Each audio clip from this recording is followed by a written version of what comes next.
జై శ్రీరామ్. నమస్కారం అండి. 2026 నూతన ఆంగ్ల సంవత్సరాది సింహ రాశి వాళ్ళ సంవత్సర ఫలితాలు ఎలా ఉన్నాయో తెలుసుకుంటూ వెళ్దాం. ముఖ్యంగా ఈ సంవత్సర ఫలితాలు అనేది దీర్ఘకాలికంగా సంవత్సరం మొత్తం కూడా ఒకే రాశిలో సంచారం చేసే రాహు, కేతు, శని, గురు ఈ 4 గ్రహాల ఆధారాన్ని బట్టి, రాశి మార్పులని బట్టి ఈ ఒక సంవత్సరం ఈ రాశి వాళ్ళకి ఇలాంటి ఫలితాలు అనేది చెప్పుకోవడం జరుగుతుంది. అయితే 2026 సంవత్సరంలో ఈ 4 గ్రహాల రాశి మార్పులు ఏదైనా ఉందా? ఈ రాశి మార్పుల వలన ఈ సింహరాశి వాళ్ళ మీద ఎలాంటి ఎఫెక్ట్ ఉండబోతుందో తెలుసుకుందాం. ముఖ్యంగా 2026 సంవత్సరంలో శని గ్రహ రాశి మార్పు ఉండదు. శని ఈ సంవత్సరం మొత్తం కూడా మీన రాశిలోనే సంచారం చేస్తూ ఉంటారు. ఇక రాహుకేతు 2026 డిసెంబర్ 5వ తేదీ వరకు కూడా రాహుకేతు రాశి మార్పులు ఉండవు. రాహు యాజ్ ఇట్ ఈస్ కుంభంలో, కేతు యాజ్ ఇట్ ఈస్ సింహ రాశిలో సంచారాన్ని కొనసాగిస్తారు. అయితే 2026 డిసెంబర్ 5వ తేదీ తర్వాత రాహు మకర రాశిలోకి ప్రవేశిస్తారు. కేతు కర్కాటక రాశిలోకి ప్రవేశిస్తారు. ఇక గురుగ్రహం వచ్చేసి 2026 సంవత్సరం ప్రారంభం ఏదైతే ఉందో జనవరి, ఫిబ్రవరి, మార్చ్ 11వ తేదీ వరకు కూడా ఆయన వక్రించి మిథున రాశిలో సంచారం చేస్తూ ఉంటారు. మార్చ్ 11వ తేదీ వక్రత్యాగం చేసి మళ్ళీ మిథున రాశిలోనే సంచారాన్ని కొనసాగించి 2026 జూన్ 2వ తేదీ ఆయన కర్కాటక రాశిలోకి ప్రవేశిస్తారు. 2026 జూన్ 2వ తేదీ నుంచి 2026 అక్టోబర్ 31వ తేదీ వరకు మాత్రమే కర్కాటక రాశిలో సంచారం చేస్తూ 5 మాసాలు మాత్రమే అక్కడ ఉంటారు. అతిచార మార్గంలో అక్టోబర్ 31వ తేదీ సింహంలోకి ప్రవేశిస్తారు. మళ్ళీ సంవత్సరం చివరి వరకు అక్కడ ఉండి వక్రించి మళ్ళీ ఆయన కర్కాటక రాశిలోకి అడుగు పెడతారు.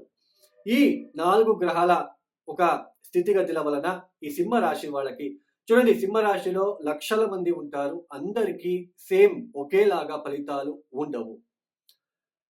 ముఖ్యంగా అష్టమ స్థానంలోకి శని సంచారం జరుగుతూ ఉంది. అష్టమ స్థానం అనగానే, అష్టమ శని అనగానే చాలా మందికి భయం అనేది ఉంటుంది. చూడండి, ముఖ్యంగా మీ జన్మ జాతకంలో శని మీన రాశిలోకి వచ్చిన తర్వాత అక్కడ అష్టకవర్గ బిందులు ఎన్ని ఇచ్చారు, నెక్స్ట్ మేషానికి వస్తాడు, నెక్స్ట్ మేషరాశికి వస్తాడు, తర్వాత వృషభానికి వస్తారు. సో మేషరాశిలో వచ్చినప్పుడు ఆయన అష్టకవర్గ బిందులు మీరు పుట్టినప్పుడు ఇన్ని పాయింట్స్ అని ఇచ్చుకుంటూ వెళ్తూ ఉంటారు. అన్ని గ్రహాలు కూడా రాహుకేతులు మొదలుపెట్టి మిగతా గ్రహాలందరూ కూడా ఈ అష్టకవర్గ బిందులు అనేది ఉంటుంది.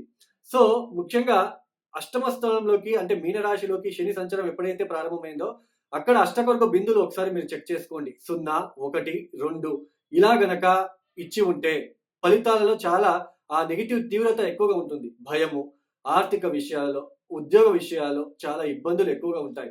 అష్టమ స్థానంలోన శని సంచారం ఎప్పుడైతే మొదలైందో అష్టమ స్థానంలోకి శని వచ్చిన తర్వాత ఆయన ఉన్న స్థానం నుంచి మీ రాశి నుంచి దశమాన్ని చూస్తారు, మీ రాశి నుంచి ద్వితీయాన్ని చూస్తారు, మీ రాశి నుంచి పంచమాన్ని చూస్తూ ఉంటాడు. అంటే ఆయన అష్టమ స్థానంలో కూర్చొని మీ రాశి నుంచి దశమము, మీ రాశి నుంచి ద్వితీయము, మీ రాశి నుంచి పంచమాన్ని చూస్తారు. కాబట్టి ఆయన చూపు దశమ స్థానం మీద పడినప్పుడు ఉద్యోగం విషయాలలో చాలా ఒడిదొడుకులు, ఇబ్బందులు, అలానే ఉద్యోగం కోల్పోయి ఉండే ఆస్కారాలు కూడా ఉంటాయి. శారీరక బద్ధకము, ఆరోగ్య విషయాల ఇబ్బందులు, బ్యాక్ పెయిన్ లాంటివి.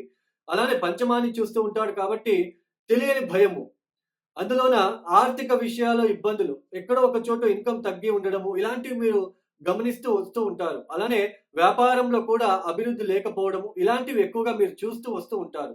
అయితే ఈ సంవత్సరంలో ఈ జూన్ 2వ తేదీ వరకు కూడా ఈ ఒక గురువు లాభస్థానంలో సంచారం అనేది చాలా ప్రముఖమైన పాత్ర అనేది వహిస్తుంది. ముఖ్యంగా జనవరి, ఫిబ్రవరి, మార్చి 11వ తేదీ వరకు కూడా సింహరాశిలో పుట్టిన వాళ్ళందరికీ కూడా లాభస్థానంలో వక్రించిన గురువు వలన కొంచెం ఆర్థిక విషయాల్లో కొంచెం ఎక్కడో ఒక చోట కన్ఫ్యూజన్, ఒక ఇబ్బందులు, ఆ బిజినెస్ లో ఇన్కమ్ తగ్గిపోవడం లాంటిది, ఖర్చులు పెరిగిపోవడము, ఇలాంటివన్నీ మీరు చూస్తూ వస్తూ ఉంటారు.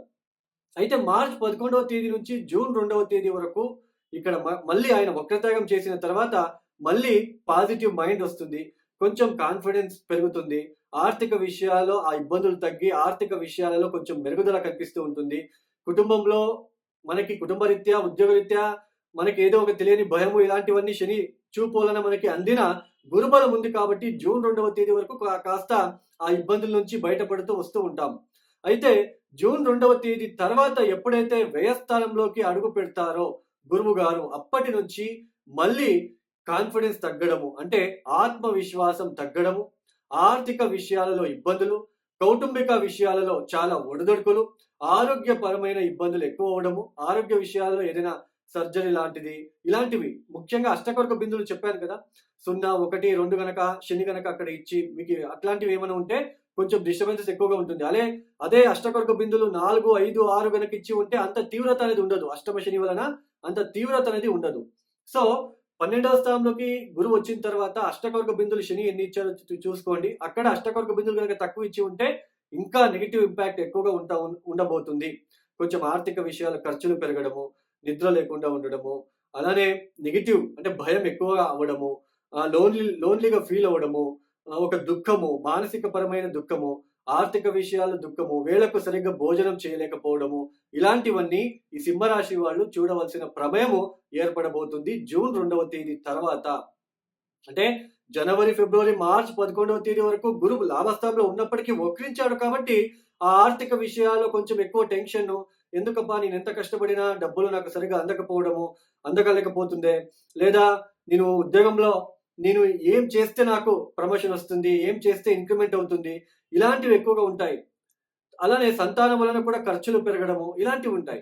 అయితే మార్చి 11వ తేదీ నుంచి ఆయన వక్రత్యాగం చేసిన తర్వాత మళ్ళీ కొంచెం ఆర్థిక పరిస్థితులు మెరుగుపడతాయి. కొంచెం ఆర్థికంగా కలిసి రావడము, వ్యాపారంలో మీరు చేస్తున్న వ్యాపారంలో ఆర్థికంగా కొంచెం గ్రౌత్ కనిపించడము, ఇలాంటివన్నీ చూస్తారు. అయితే జూన్ 2వ తేదీ తర్వాత మళ్ళీ వ్యయస్థానంలోకి వచ్చిన తర్వాత ఆత్మవిశ్వాసం తగ్గుతుంది. చుట్టూ ఒక భయం అనేది ఏర్పడడానికి ఆస్కారాలుంటాయి. తెలియని భయము, ఎవరి సపోర్ట్ ఉండదండి ఈ సమయంలో. నాది కూడా సింహరాశి గుర్తుపెట్టుకోండి. తెలియని భయము, ఆర్థిక విషయాలు ఇబ్బందులు, అలానే ఆరోగ్యపరమైన ఇబ్బందులు. నేను అప్పుడే చెప్పాను అష్టకొరక బిందువులు చాలా ఇంపార్టెంట్. 0, 1, 2 గనక ఇచ్చి ఉంటే వాళ్ళకి ఎక్కువగా ఇది ఇంకా తీవ్రత ఎక్కువగా ఉంటుంది. అదే 3, 4, 5, 6 గనక ఇచ్చి ఉంటే ఆ తీవ్రత కొంచెం తగ్గడానికి అవకాశాలు ఉంటాయి. సో ముఖ్యంగా అష్టకొరక బిందువులు చూసుకోండి. అష్టకొరక బిందువులు మనము చూసుకుంటేనే మనకి ఫలితాలు ఎలా ఉండబోతుందో అర్థమవుతుంది.